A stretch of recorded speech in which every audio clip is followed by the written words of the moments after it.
Welcome back বন্ধুরা। ভূতভীষণ চ্যানেলে সকলকে স্বাগত।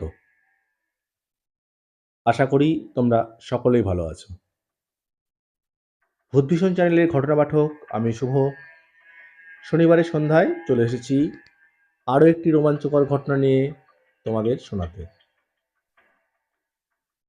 আজকের ঘটনাটি পাঠিয়েছেন দক্ষিণ দিনাজপুর জেলার হাতিডুবা থেকে সুকিতা সরকার। শ্রোতা বন্ধুরা, তোমরা যারা আমাদের চ্যানেলের ঘটনা শোনো বা শুনছো, তোমাদের কাছে অনুরোধ থাকলো ঘটনাগুলি শেষ পর্যন্ত শোনার জন্য।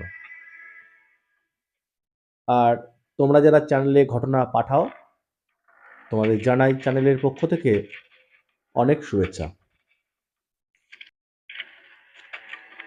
ভূতভীষণ চ্যানেলের ভয়ঙ্কর 20 নম্বর এপিসোডে আজকের ঘটনা নরবরিয়ার মাসনা ভূত।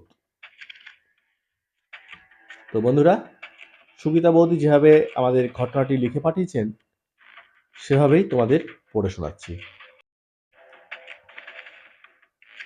নমস্কার টিম ভূতভীষণ। তোমাদের চ্যানেলের ঘটনাগুলো আমার শুনতে খুবই ভালো লাগে। ঘটনাগুলি আপলোডের সাথে সাথে শুনতে পারি না পারিবারিক কাজকর্মের জন্য, তবে যখনই ফাঁকা সময় পাই ঘটনাগুলি শুনি। আমার বাড়িতে আমার ছেলেও তোমার চ্যানেলের ঘটনাগুলো শোনে। ব্যস্ততার মধ্যে থাকলেও তোমাদের চ্যানেলের সমস্ত ঘটনাই আমি শুনেছি। আজকে আমার জানা একটা অলৌকিক আর ভুতুড়ে ঘটনার কথা জানাতে তোমাদের লিখে পাঠালাম। কুশমুন্ডিতে নরবরিয়া শিব মন্দিরের কথা হয়তো শুনে থাকবে। যদি জানা না থাকে তাহলে একবার সেখানে ঘুরে আসতে পারো। সেখানে অর্থাৎ নরবরিয়া শিব মন্দিরের কাছে আমার এক আত্মীয়ের বাড়িতে গিয়ে বেশ কিছু বছর আগে ঘটা একটা অদ্ভুত ঘটনার কথা জানতে পারি। সেই ঘটনার কথাই আজ জানাবো। 2009-10 সালের দিকে ঘটনাটা ঘটেছিল নরবরিয়া শিব মন্দিরের পাশের টাঙ্গন নদীতে। সেই নদীর ধার দিয়ে এক গুরুদেব তার এক শিষ্যকে নিয়ে মন্ত্রদানের উদ্দেশ্যে আর এক শিষ্যের অনুরোধে তার বাড়িতে যাচ্ছিলেন।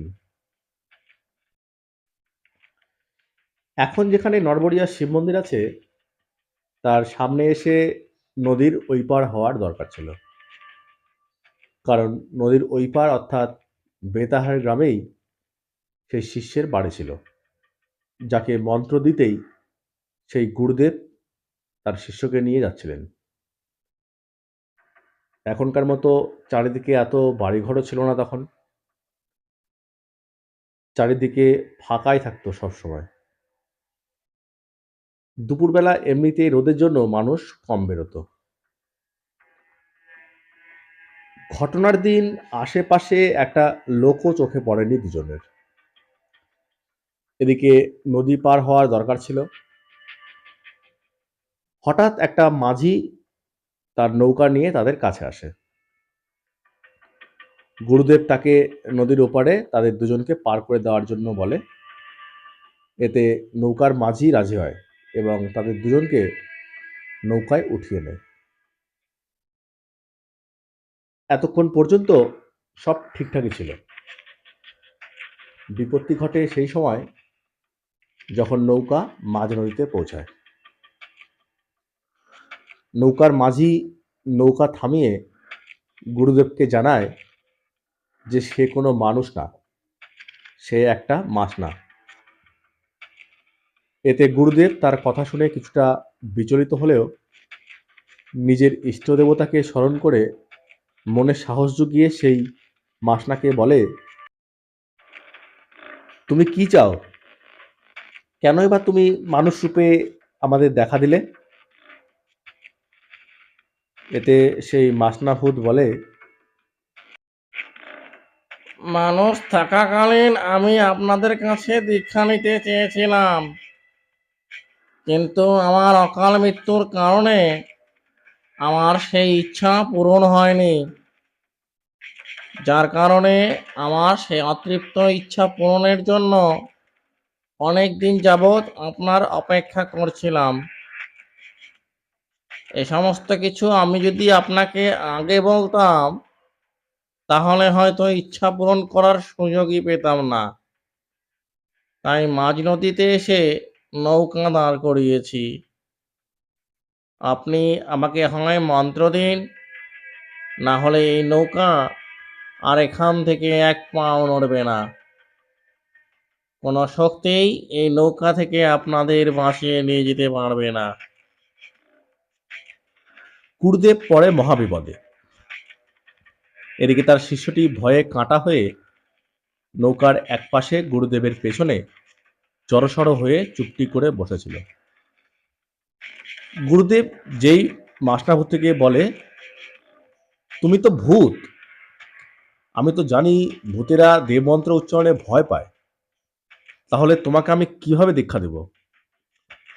আর তোমার বাড়িঘরও নেই, বসত ভিটাও নেই, কিভাবে আমি তোমার এই অপূর্ণ ইচ্ছা পূরণ করব?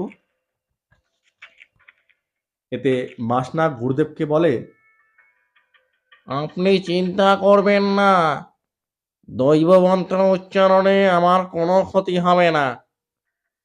আমার এই অপূর্ণ ইচ্ছার কারণেই আমি এখনো পর্যন্ত মুক্তি লাভ করতে পারিনি। তখন গুরুদেব তাকে বলে, ঠিক আছে, দীক্ষা নিতে গেলে তোমাকে তো স্নান করে নতুন পোশাক পরতে হবে। এতে মাসনাভূত বলে, আপনি যা বলবেন আমি সব করতে প্রস্তুত। আপনি শুধু আদেশ করুন। তখন গুরুদেব মাসটাকে বলে, আগে তাহলে আমাদের দুজনকে ঘাটে নিয়ে চলো, সেখানে নৌকা থামিয়ে স্নান করে নতুন বস্ত্র পরিধান করে আমার সামনে এসো, তারপরে আমি তোমাকে মন্ত্র দেব। মাসনাভূত তখন গুরুদেবকে বলে, সত্যি বলছেন তো? ঘাটে নিয়ে যাওয়ার পরে যদি কথার খেলাপ হয়, তোমাদের দুজনেরই আর কিন্তু গড়ে ফিরে হবে না। এখানেই দুজনের রক্ত চুষে খাবো আমি। গুরুদেব তাকে আশ্বস্ত করে বলে, নৌকা ঘাটে নিয়ে যাওয়ার জন্য। ঠিক তখনই বিদ্যুৎ গতিতে নৌকা ঘাটে পৌঁছায়। গুরুদেব আর তার শিষ্য নৌকা থেকে নেমে ঘাটে বসে। আর সেই মাসনা নিজের আসল চেহারায় ফিরে সেই নদীর জলে ডুব দিয়ে একটা নতুন ধবধবে সাদা ধুতি পরে গুরুদেবের সামনে দাঁড়ায় আর বলে, এবারে তো আর মন্ত্র দিতে বাধা নেই। এরপরে গুরুদেব সেই মাসনাকে তার অন্যান্য শিশুদের মতোই মন্ত্রদান করে। গুরুদেবের সঙ্গে থাকা সেই শিষ্যটির মুখ থেকে তখনও কোনো আওয়াজ বেরোচ্ছিল না ভয়ে।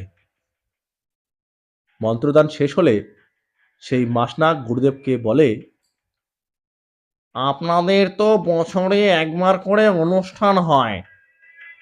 সকল ভক্তদের উপস্থিতিতে তারা সকলে চাল ডাল ফল মূল নিয়ে আসে। আমারও ইচ্ছা সেই অনুষ্ঠানে যোগদান করি, কিন্তু সেখানে তো অনেক ধরনের মানুষ থাকবে। কেউ আমাকে দেখে হয়তো ভয় পাবে, আবার কারো ভূত পেট ছাড়ানোর মন্ত্র জানা থাকবে, যার কারণে সেই মন্ত্রের বলে আমি সেখানে হয়তো থাকতে পারবো না। আর অন্যদের মতো চাল ডাল ফলমূল নিয়ে যেতে পারবো না। আমি বরং আপনাদের যেখানে অনুষ্ঠান হয় সেখানকার দক্ষিণ দিকে একটা ফাঁকা পুকুরে থাকবো।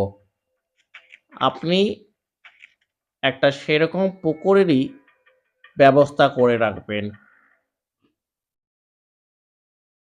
গুরুদেব তখন ভেবে বলে, ঠিক আছে, তোমার কথা মতোই হবে। মাসনা তখন গুরুদেবকে বলে, প্রথম দিন তো সবাই নিরামিষ খায়, আমি না হয় পরের দিন সকলের জন্য মাছের ব্যবস্থা করে দেব। আপনি একটা ফাঁকা পুকুরের ব্যবস্থা করবেন, যা মাছ লাগে পেয়ে যাবেন, কোনো কমতি থাকবে না। এই বলে মাসনা অদৃশ্য হয়ে যায়।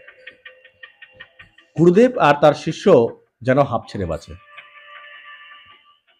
সদ্য মৃত্যুর মুখ থেকে ফিরে দৌড়ে দৌড়ে তাদের গন্তব্যে পৌঁছায়। সেখানকার লোকেরা তাকে জিজ্ঞাসা করে তাদের এই তাড়াহুড়ো করে আসার কারণ। এতে গুরুদেব তাদের প্রশ্ন এড়িয়ে যান। এরপরে মাস ৬-৭ পর গুরুদেব শিষ্য দুজনেরই মাসনার কথা আর মনে থাকে না। যথারীতি প্রত্যেক বছরের মতো অনুষ্ঠানের দিন আসে।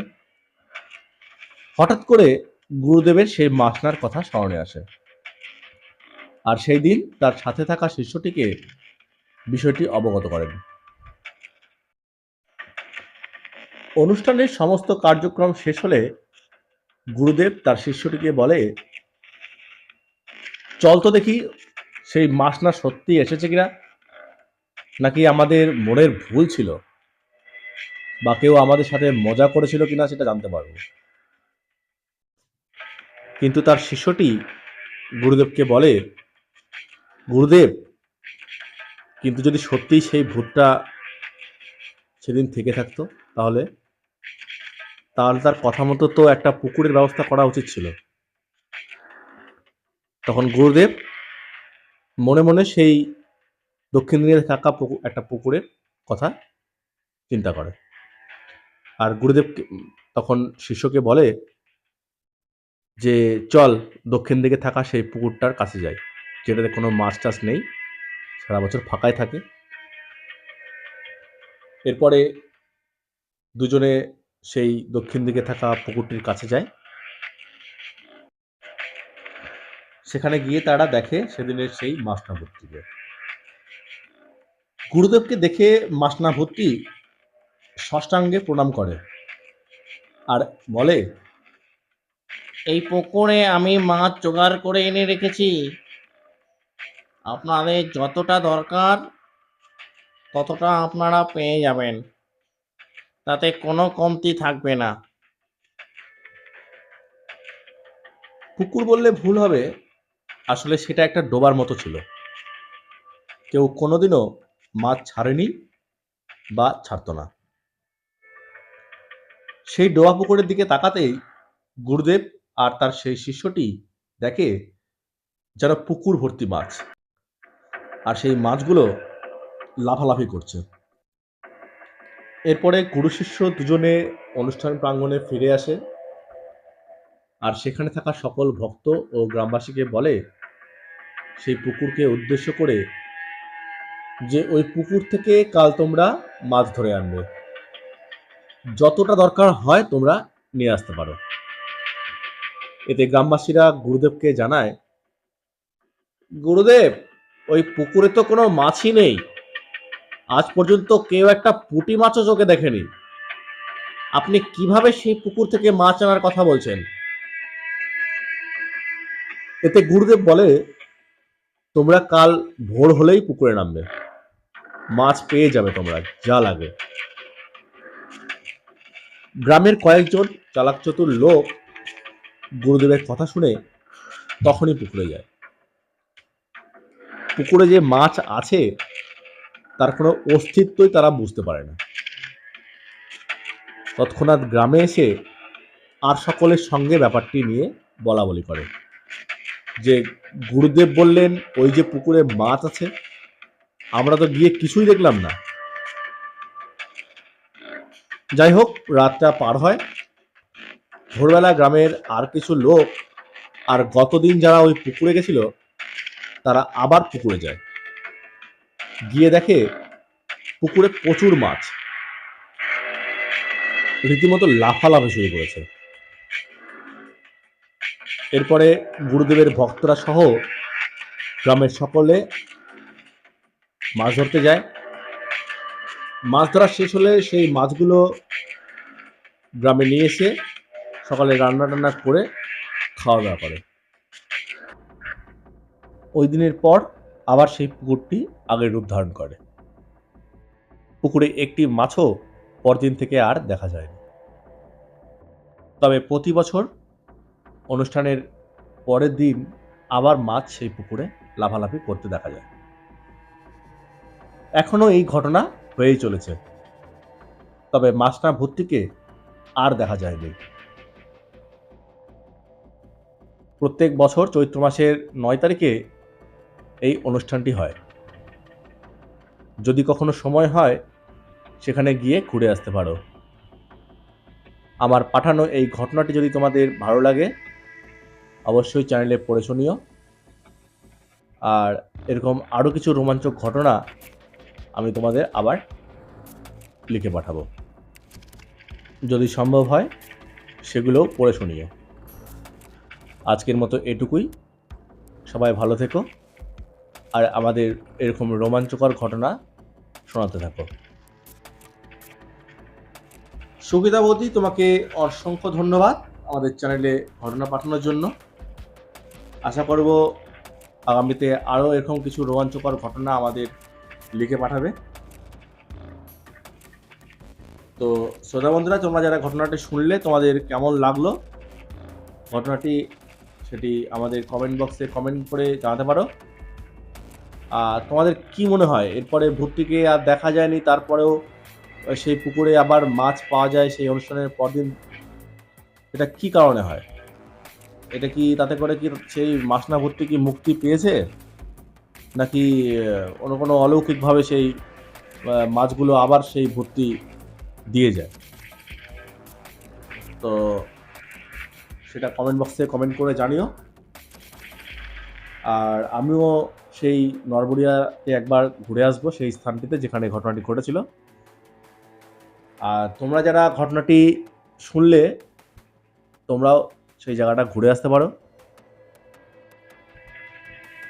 তোমাদের যদি এরকম কোনো ঘটনা জানা থাকে বা তোমাদের সঙ্গে ঘটে থাকে, তোমরা সেসব ঘটনাগুলো আমাদের চ্যানেলে লিখে পাঠাতে পারো আমাদের ইমেল আইডিতে।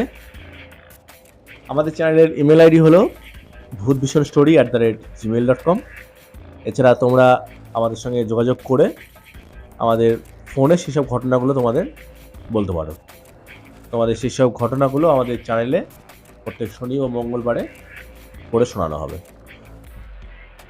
তো ঘটনাটি যেটা তোমরা এখন শুনলে সেটা তোমাদের কেমন লাগলো সেটা তোমরা লাইক করে জানাতে পারো।